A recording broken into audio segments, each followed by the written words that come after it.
শুভ দুপুর বন্ধুরা, তোমাদের জন্য আজকে নিয়ে চলে এসেছি একটা নিউ ব্লগ ভিডিও। তো তোমরা ভিডিওটা শেষ পর্যন্ত ধৈর্য সহকারে দেখবে। তোমাদেরকে একটু অনুরোধ করা হচ্ছে তোমরা শেষ পর্যন্ত ভিডিওটা দেখবে। আর তোমরা যদি নতুন নতুন আমার ব্লগ ভিডিও দেখতে চাও তাহলে আমার চ্যানেলটাকে সাবস্ক্রাইব করে দেবে। তো যাই হোক, এই যে দেখতে পাচ্ছ তোমাদের দাদা ভাই ক্যামেরাম্যান আর আমার দুই মেয়ের আমি সামনে আছি। তো আমার হাতে দেখতে পাচ্ছ একটা নেমন্তন্ন বাড়িতে যাবো, তাই কিছু কেনাকাটা করেছি।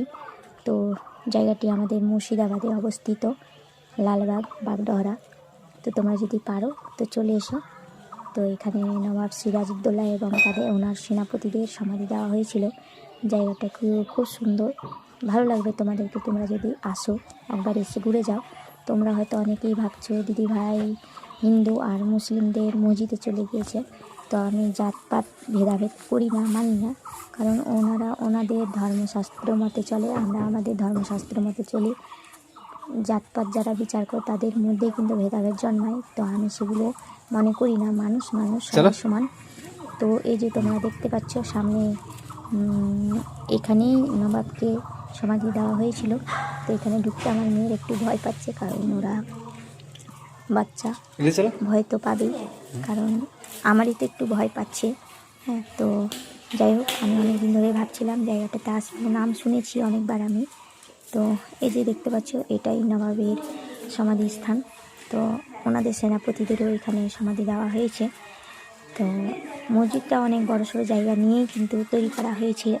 হ্যাঁ, তো আমি অনেক দিন আগেই ভাবছিলাম জায়গাটাতে আসবো। তো আমরা ভাবলাম যে আজকে নেমন্তন্ন বাড়ি বলতে এদিকেই নেমন্তন্ন বাড়িতে এসেছি, মানে নেমন্তন্ন বাড়ি যাইনি, যাব। আর ওই সুযোগেই কিন্তু জায়গাটাতে আমরা ঘুরে নিলাম। তোমাদের দাদাভাই আমাদেরকে মাঝে মধ্যেই আমাকে এরকম নতুন নতুন জায়গায় নিয়ে যায় ঘোরাতে।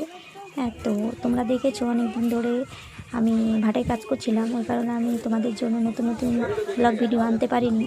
তো এখন বাড়িতে এসেছি, সময় পেলে তোমাদের জন্য নতুন নতুন আমি ব্লগ ভিডিও নিয়ে আসবো।